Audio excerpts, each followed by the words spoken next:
Hello friends, welcome to More Creative. दोस्तों, आज 25 जून बुधवार है, वही हिंदी में ना आषाढ़ और आज पूर्णिमा है। तो चलिए शुरू करते हैं आज की बड़ी खबरें।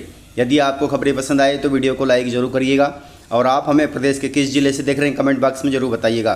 दोस्तों, यदि आप चैनल पर नए हैं तो चैनल को सब्सक्राइब कर बेल आइकन क्लिक कर दें ताकि अगला वीडियो आपको शीघ्रता से मिले। दोस्तों, किसानों के लिए जरूरी खबर है। डीएपी और यूरिया की कालाबाजारी से किसानों ने किया चक्का जाम। दोस्तों, मामला जबलपुर का है। जबलपुर के बरगी विधानसभा के शाहपुर ब्लॉक में खाद की कालाबाजारी और अनियमितताओं को लेकर विरोध प्रदर्शन हुआ। इस प्रदर्शन में बड़ी संख्या में किसान तथा कांग्रेस नेता शामिल हुए। किसानों ने आरोप लगाया कि क्षेत्र में 4000 कुंटल डीएपी में से केवल 700 कुंटल डीएपी वितरित की गई है, शेष खाद गायब है। वहीं किसानों ने डबल लाख गोदाम पर पहुंचकर तहसीलदार के सामने गबन उजागर किया और मामले की लिखित शिकायत भी की। वहीं खाद वितरण में गड़बड़ियों को लेकर किसानों तथा कांग्रेस कार्यकर्ताओं ने क्षेत्र में चक्काजाम किया और जमकर नारेबाजी की। आंदोलनकारियों का कहना था कि जब तक उच्च अधिकारी मौके पर नहीं आते तब तक चक्का जाम जारी रहेगा। वहीं किसानों ने स्पष्ट कहा है कि वे अब और अन्याय बर्दाश्त नहीं करेंगे। दोस्तों, प्रदेश में खरीफ बोनी का सीजन चल रहा है और किसानों को खाद की बहुत ज़रूरत है। ऐसे में खाद की कालाबाजारी बहुत ही गलत बात है। सरकार को इस पर संज्ञान लेना चाहिए और किसानों की समस्याओं को हल करवाना चाहिए। दोस्तों, मध्य प्रदेश में महिलाओं के लिए शुरू की गई है हुनर योजना। मध्य प्रदेश सरकार ने प्रदेश भर के आईटीआई संस्थान में एक नई पहल हुनर योजना की शुरुआत की है। इसका उद्देश्य पढ़ाई छोड़ चुकी महिलाओं को शिक्षा तथा रोजगार के अवसरों से जोड़ना है। यह योजना विशेष रूप से उन महिलाओं के लिए है जिन्होंने परिस्थितिवश अपनी शिक्षा पूरी नहीं की और 8वीं तथा 10वीं तक की पढ़ाई कर पाई हैं। अब ये सभी महिलाएं योजना के तहत शिक्षा भी प्राप्त कर सकती हैं और रोजगार से भी जुड़ सकती हैं। हुनर योजना के तहत महिलाओं को विभिन्न रोजगार उन्मुख कोर्सों में प्रवेश प्राप्त होगा। यह कोर्स उन्हें आत्मनिर्भर बनाने के उद्देश्य से डिजाइन किए गए हैं। इन कोर्सों में कई रोजगार के क्षेत्रों के लिए ट्रेनिंग दी जाएगी, जैसे कि IT, computer sector, solar technology, medical क्षेत्र, फैशन डिजाइन आदि, ताकि वे स्वयं का रोजगार खोलकर आत्मनिर्भर बन सकें। दोस्तों, मुख्यमंत्री मोहन यादव ने आदिवासियों के लिए लिया है बड़ा फैसला, जिसके तहत आदिवासियों को मिलेंगे अब जमीन के पट्टे। दोस्तों, आपको बता दें कि प्रदेश में आदिवासियों को जल जंगल जमीन से बेदखल करने का विरोध किया जा रहा है। इस पर कांग्रेस भी हमलावर है। वहीं सरकार पर लगातार कांग्रेस सवाल भी उठा रही है। इसी बीच राज्य सरकार ने बड़ा फैसला लिया है। फैसले के तहत मुख्यमंत्री ने निर्देश दिए कि वन ग्रामों में सर्वे कराया जाएगा। जो पात्र व्यक्ति छूट गए हैं उन्हें भी पट्टे दिए जाएंगे।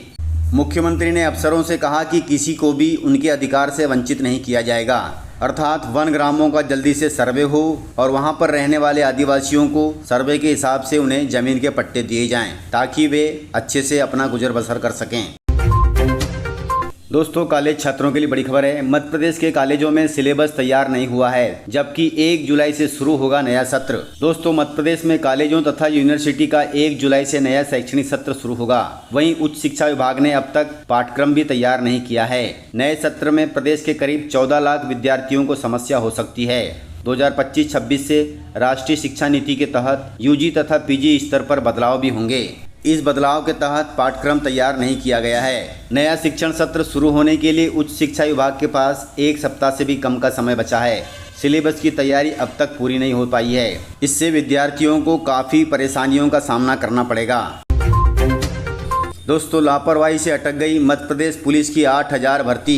पुलिस भर्ती की तैयारी कर रहे युवाओं के लिए बड़ी खबर है। मध्य प्रदेश में पुलिस भर्ती को लेकर बेरोजगार युवाओं का इंतजार अब खत्म होने का नाम नहीं ले रहा है। सरकार इन भर्तियों पर ओके की मोहर तो लगा चुकी है, लेकिन अफसरशाही का आलस युवाओं पर भारी पड़ रहा है। दरअसल मध्य प्रदेश सरकार ने 7500 आरक्षक और 500 सब इंस्पेक्टर पदों पर भर्ती के लिए मंजूरी दे चुकी है, मगर अफसरों को इतनी भी फुर्सत नहीं है कि वे इन पदों पर आरक्षण रोस्टर तैयार कर सकें। इससे पुलिस भर्ती में लंबे समय से चल रही खींचतान अब एक नए मोड़ पर पहुंच चुकी है।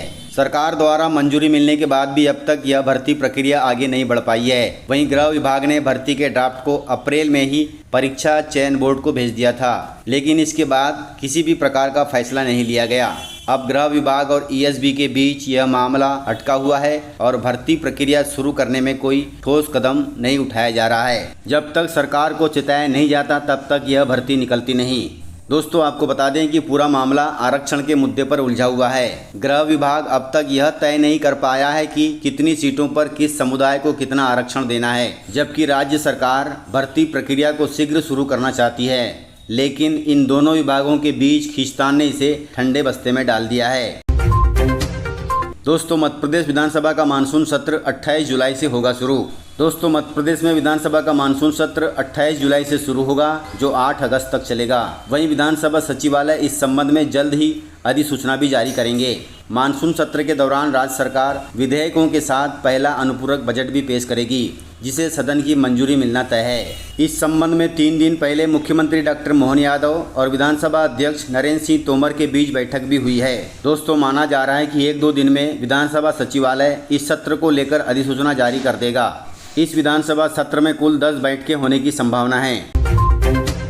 दोस्तों, बिजली उपभोक्ताओं के लिए बड़ी खबर है। मध्य प्रदेश में अगले महीने से बढ़कर आएगा बिजली बिल। दोस्तों, मध्य क्षेत्र विद्युत वितरण कंपनी अगले महीने से बिजली बिलों में सुरक्षा निधि की राशि बढ़ा देगी। इससे उपभोक्ताओं पर अतिरिक्त भार पड़ेगा।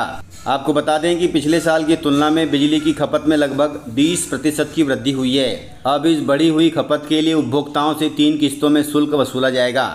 दोस्तों, आपको बता दें कि सुरक्षा निधि वह राशि है जो बिजली कंपनी प्रत्येक उपभोक्ता से जमा कराती है। यह राशि उपभोक्ता के पिछले 12 महीनों की खपत के आधार पर निर्धारित की जाती है। वहीं कंपनी उपभोक्ता के पिछले साल के बिलों का विश्लेषण करके औसत मासिक खपत निकालती है, फिर उसे वर्तमान टैरिफ से गुणा करके मासिक औसत बिल की गणना करती है। बिजली कंपनी 45 दिनों की औसत खपत के बराबर की राशि सुरक्षा निधि में जमा कराती है। इससे पहले उपभोक्ताओं की सुरक्षा निधि के रूप में 1500 रुपये जमा कराए जाते थे।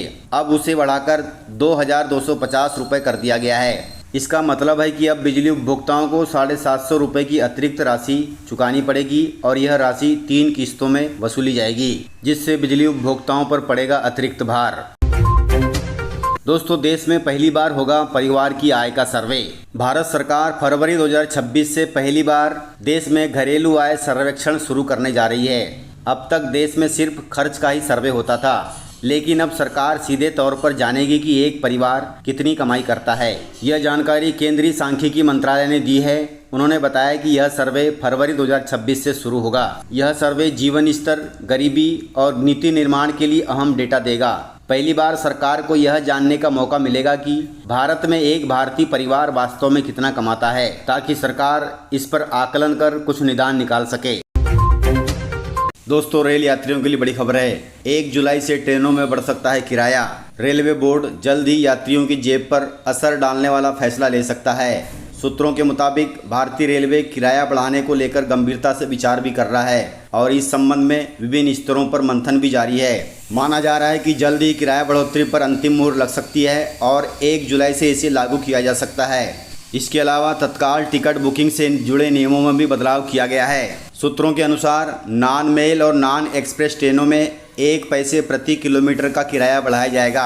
वहीं एसी क्लास में 2 पैसे प्रति किलोमीटर का अतिरिक्त किराया बढ़ाया जाएगा। यह नई व्यवस्था 1 जुलाई 2025 से लागू हो जाएगी। हालांकि ये सभी दरें लंबी दूरी तय करने पर लागू होंगी। यदि आप 500 किलोमीटर या उससे कम दूरी की यात्रा कर रहे हैं तो आपके ऊपर किराए का बोझ नहीं पड़ेगा। वहीं 500 किलोमीटर से ज़्यादा दूरी की यात्रा पर आपको प्रति किलोमीटर ज़्यादा पैसा चुकाना पड़ेगा।